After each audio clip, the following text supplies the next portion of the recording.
Hello, today I have the privilege of being joined by Ms. Sofia Koller. My name is Zachary Thiessen, and I'm a research assistant here at the Bulan Institute for Peace Innovations. Ms. Koller is currently a senior research analyst at the Counter-Extremism project, where her research focuses on the prosecution, rehabilitation, and reintegration of returned foreign fighters into European states from 2018 to 2021. Ms. Koller was a research fellow for the counterterrorism and the prevention of violent extremism at the German Council on Foreign Relations, where she was the project leader of the International Forum for Expert Exchange on Countering Islamist Extremism. Ms. Koller, thank you for joining us today. Thank you so much for having me. No problem. I'm glad you could join. So to start out with, can we start by talking about German foreign fighters in general? Specifically, how many citizens of Germany traveled to the Middle East and joined the Islamic State? Where are they now? How many are being held by Kurdish forces in Northeast Syria? And how many are in Iraqi prisons? Yeah, so that's an excellent question, but of course, very difficult to determine. So of course, we're having some numbers from governmental or non-governmental sources, but allow me just to start by saying that it's always kind of important to be cautious about the numbers that we are dealing with. However, having said that, we are normally working with a number of 1,150 individuals who left from Germany to Syria and Iraq. And some of them, we have information that they joined terrorist organizations such as Islamic State, but not all of them. And also it's not determined that all of them were German citizens. So just were like leaving from Germany, but have no German nationality, which will become important later on when we speak about repatriation. What we also know is that roughly 25% of them were women.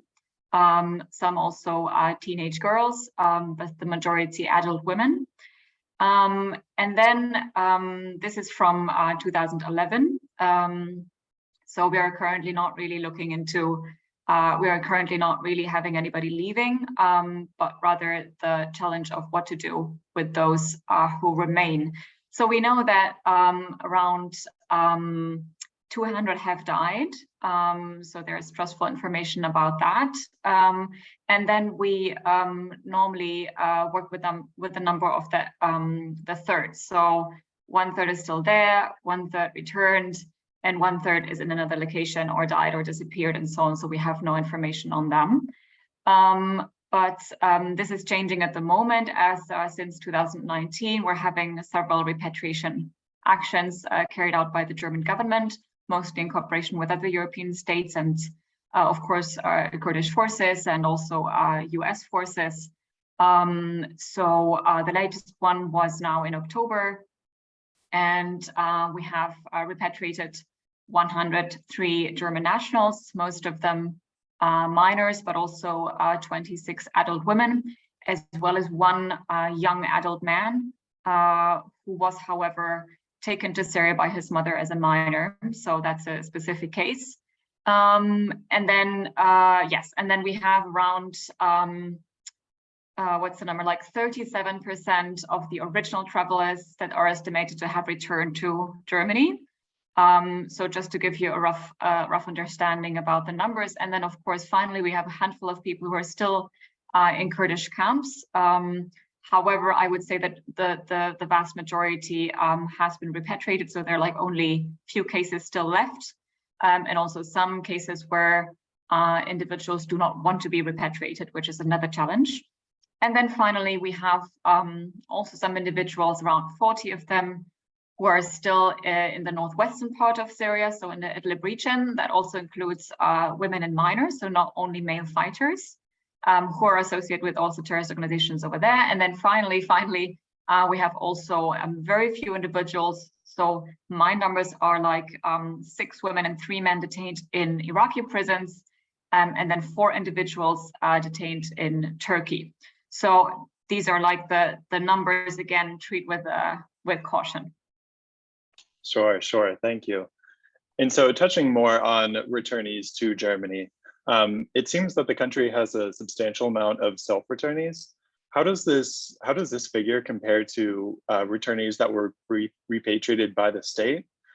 And more along these lines, what kind of approach has Germany taken towards reintegrating foreign fighters and their family members additionally? Yeah, so as I said, there are around 1/3 of individuals that have returned to Germany, and many of them have just very early on, so 2013, 14, 15, have returned because they saw that what they were looking for example, within Islamic State, they didn't find it. And at that time, it was quite easy to return. You just took a flight back and so on. And then further on, when especially the military fighting started to be more intense, it was, however, more difficult to return, but still we had some returns in 2015 and 16. And then in the final years from 2017 on, it was very difficult to return, and that's also where we see that those individuals who were stuck then or detained in Kurdish administered prison and camps, they were not able to just take a flight back to Germany, but they were mostly repatriated. So that's why the majority of people who returned voluntarily very early on before 2017, and then those 100 individuals that were repatriated. So yes, the majority are self-returnees, as you say. So I would say that I think many European countries, including Germany, kind of underestimated that not only people would go, but that they would also return eventually. They would not die over there, but they would try to return, and that would pose complex set of challenges for their home countries. So that's why I would say that Germany and also other countries established quite late a more coherent response. So we have a set of guidelines that were developed in 2017 that would, on a federal level, kind of speak about what kind of actors are involved from security side, from justice side, from disengagement perspective, but also when it comes to children.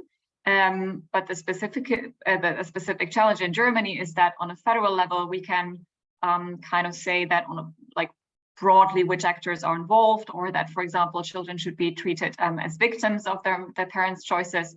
But then how this is implemented on a state level depends on the state actors. So that's why in each state we do have kind of youth welfare security agencies, the justice system, and disengagement actors, but how they cooperate, if they have specific programs and so on, that depends on the state. And also maybe the final comment is that some states, of course, have not seen any travelers or returnees. So it kind of is concentrated on maybe 7 German states that had the most people who left. And of course, obviously, most people that returned just now, many times with children that had not left, but were born over there. Sure, thank you. And so here at the Bulan Institute, we're currently in the process of developing a compendium of good practices regarding reintegration and rehabilitation of women and children. And so as you started touching on some of those good practices that are specific to Germany, we're really interested in learning more about the processes of rehabilitating women and children in Germany. And so starting from the female side of that, how many women have returned so far from Syria and Iraq to Germany?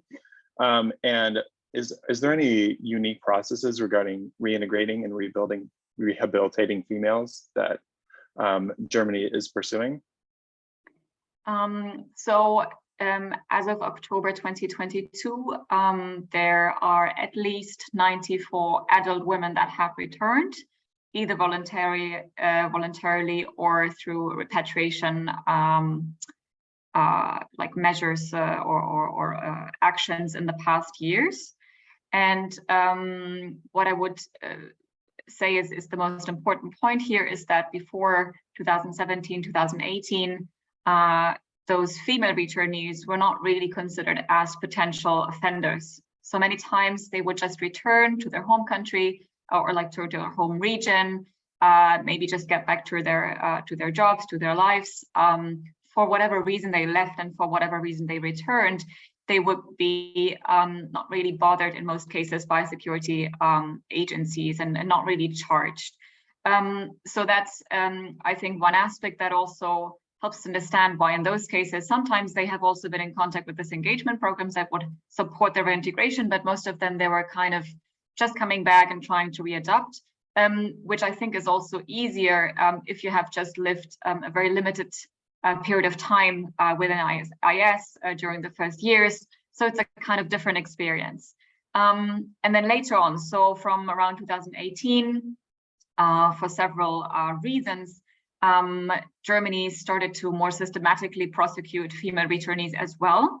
One of the factors is that our understanding became more nuanced, so that we, not only expert, but also government officials would be more aware that that women could also play an important role within IS structures and could actually be considered members of a terrorist organization and charged accordingly. So that's why the women that are returning now, so not only those repatriated, but also those who managed to come back, let's say deported from Turkey, they would, if possible, arrested upon arrival. They would, in many cases, be placed in pretrial detention and then go through the justice system with charging, being convicted, and then receiving a prison sentence, sometimes probation, but also in several cases, prison sentences of several years. So that means that the process of rehabilitation, reintegration, and disengagement can start a bit during pretrial detention, but mostly once the conviction has been handed out. And then we can speak more about later, but that's a multi-agency approach that that we are mostly following in Germany. So that would be not only the usual actors in the prison system, but also, as I said, civil society organizations that support the disengagement process, that have a specific set of skills, so to say, and understand the realities of what it means to have been with ISIS, for example. So having said that, I think it's really important to understand when a woman has left, but also when she has returned, whether she has received a prison sentence or not. And these are all factors that play into how actors can even reach out to her or get in contact with her for rehabilitation, integration, and disengagement, and so on. Sure, thank you. And so you really touched on the legal aspect of that. But along with that, discussing this female-focused rehabilitation kind of approach, what kind of psychological and social support aspects are integrated into that? Is there any specific measures or? So what most practitioners that I have been talking to in Germany would always point out that they are very much focusing on an individualized approach. So that they would say that, of course, between a returnee and somebody who did not leave to Syria, that would be a different target group. But within somebody who at least wanted to leave and somebody also who lived for a certain period of time within IS and experienced the camps, for example, in Northeast Syria. There are some commonalities, but then how to address these challenges, that's very much on an individual level. So that's why the first process is, from a disengagement perspective, very much to stabilize the person. That means that if she's not in prison, does she have a place to stay? Does she have insurance? How is her health condition? Can her children stay with her? Will she be separated from her children? Do they need special care? So the very basic of somebody who has just lived 5 years within a terrorist organization. Of course, that's mostly administrative things that you have to consider. And only during that stage, those counselors can then see, can we establish a relationship of trust with her? Is she able to, call us if she's in need, and so on? So is she willing to work with us? And then slowly, once there's a certain sense of security as well, then only a returnee would be able to, open up and even speak about why did I leave? What did I do over there? What did I experience? And that can be a whole spectrum, right? That can be both very traumatic experiences, such as experiencing sexual abuse by her own husband, having children that died during a bombing, for example, but also the experience of being a perpetrator themselves. So that's especially important if they're going through a trial, being accused of, for example, having beaten a Yazidi slave, or having placed your child in a child soldier training camp within IS.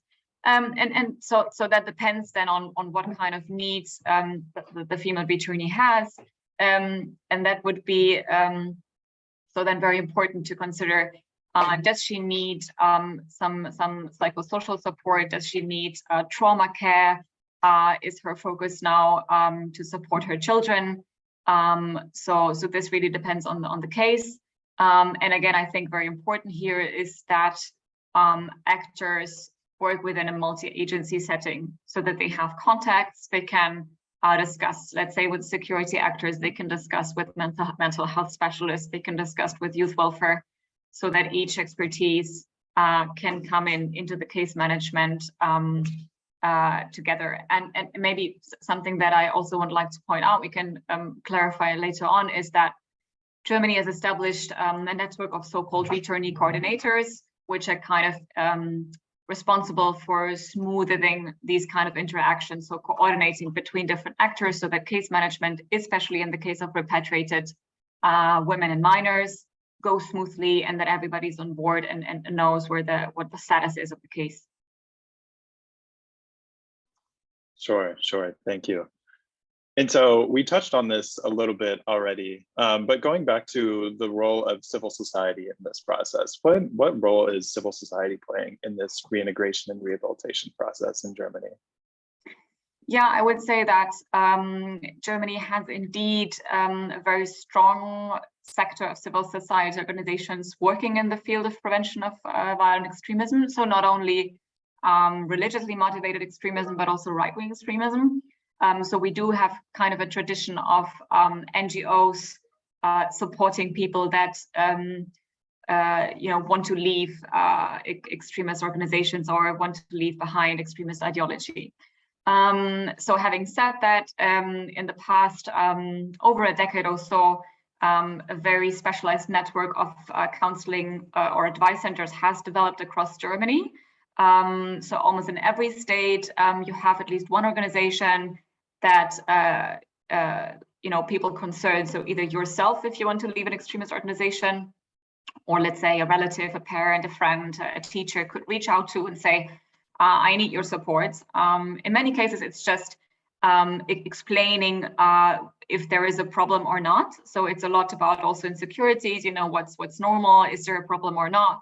Or is that just a normal practicing Muslim, and there is just a misunderstanding in terms of practices and so on. So I think that's also a good job they're doing there.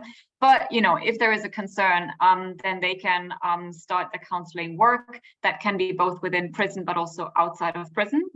So in many cases, it really depends if these counseling centers have been able to develop a good relationship with the prison staff, with the prison administration. Not all prisons are very willing or want to have them work in the prison, but rather rely on their own staff. But in many cases, they have developed really good relationships, and then they have different offers. So one is definitely just the one-on-one talk between normally one or two counselors and the client. So they would, for example, do something that's called biography work. So they would try to speak with the person about their childhood, their experiences in school, maybe radicalization processes that, for example, push them to leave for Syria, what they experienced over there, and also what kind of needs the person still have that now would be needed to address in a different way. Other measures are also workshops. You have anti-violence training. So many measures that from a normal perspective, from a normal work with offenders or with a specific group of people can be useful in addressing certain needs. just that in their cases of this counseling centers, many times they are multi-professional, so they have different expertise, and especially those people that are very knowledgeable in religious matters. So not necessarily imams, but somebody who studied, for example, Islamic science, and that if somebody cites a Quran quotation, then the person would be able to locate the context and speak about the citation, the quote, and so on. And yeah, and they also have a network, as I said, to youth welfare offices, to probation offices, to the courts, but also, for example, help with addiction. Let's say, that's also something that could be playing a role. So depending on the needs of the client, then they would put together a program and try to see how they can support the person. Maybe a final point that is really important, that has been stressed by many practitioners, is that the client itself, or she or he, they have to have a motivation to leave extremism behind. So that kind of internal motivation and a trust relationship, I think, are key aspects of anybody working with as perceived as radicalized people. Right. And so moving on to more of the youth aspect of this and focusing more on children, they very much are a special category, as they should largely be treated and perceived as victims of their conditions that they were in. Could you tell us a little bit more about Germany's approach towards reintegrating and rehabilitating children in particular? And what is the German state or German civil society doing to ensure the rights of children upon their return to the state? Yeah, I think that's what you said about children being treated as victims, I think is one of the key pillars of that kind of approach. And as I said, within the guidelines that were published by the German Ministry of the Interior in 2017, children are one of the categories of returnees, and it has also been established in these guidelines that they need specific attention, specific supports. The needs of the child need to be put before everything else, also before security concerns. So I think that's a key understanding. They need to be balanced. So of course, in that kind of target group, we have to consider also potential security risks, but child protection issues are at the core, I think, of the approach. What I mentioned about the returnee coordinators. So they are very much in charge of making sure that, let's say, if a repatriated minor arrives at the airport, that you have all the relevant actors. So the family is informed. If it's let's say that the grandfather that takes in the children, if not, you have youth welfare officers who can take in the child and place them in a host family. And I think that Germany and also other countries, but I think Germany, since we had like several repatriations and so on, they're now also taking care that there is a preparation for that separation of the child from the mother. So if she, for example, is put in place in pretrial detention, then it really helps to have like a separate room where she can say goodbye to the child. She can explain what happens. And then there's like a process that makes sure that this kind of potentially very traumatizing event is at least, prepared as much as possible. So that's one aspect, to have all relevant actors on board. And then returnee coordinators, but also those working in counseling centers are also trying to sensitize actors within prison, within security agencies, but also within youth welfare agencies that, what's so special about these children. And some practitioners have alluded that in some cases there are a lot of negative stereotypes, so that they say, well, these are children, they grew up on ISIS, they don't know anything else, they're dangerous, how can I work with these children?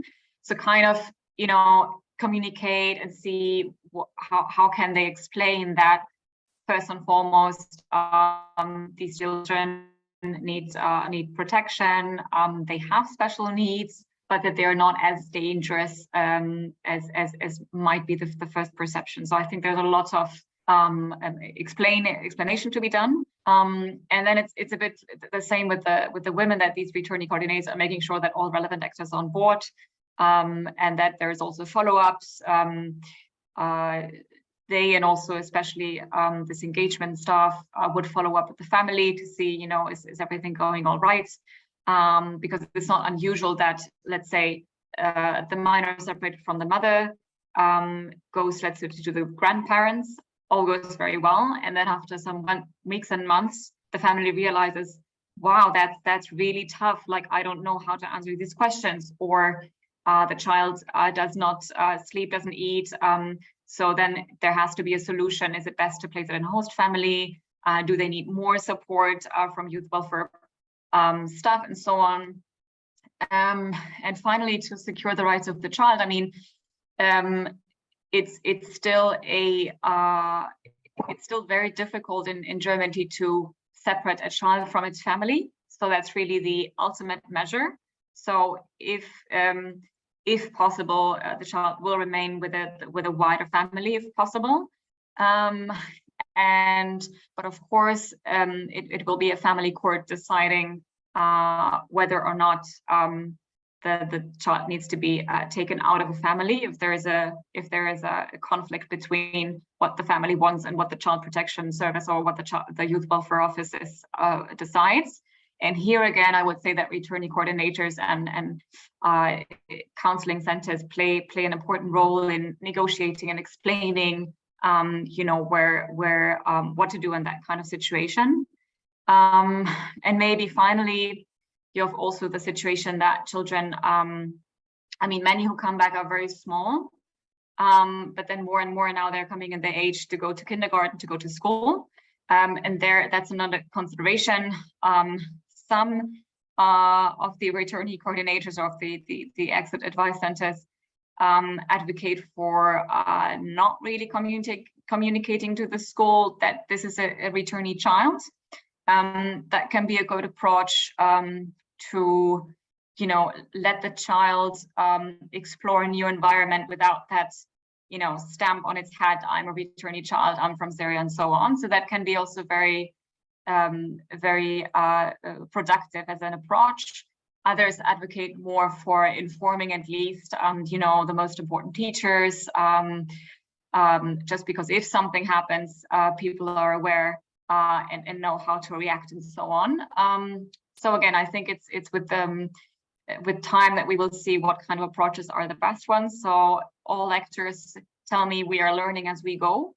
Fortunately, so far, we didn't have any kind of major incident or major crisis, apart from the general very complex situation. Also, on the family is very difficult. But I think, yeah, I think we're trying our best here, and just seeing how we can, make sure that these children get a new future. Sure. Well, it's very much been a privilege to speak with you today. And on behalf of the Bulan Institute, I would like to thank you for joining us today, and for sharing your valuable contributions here with us today. Thank you so much. Thank you.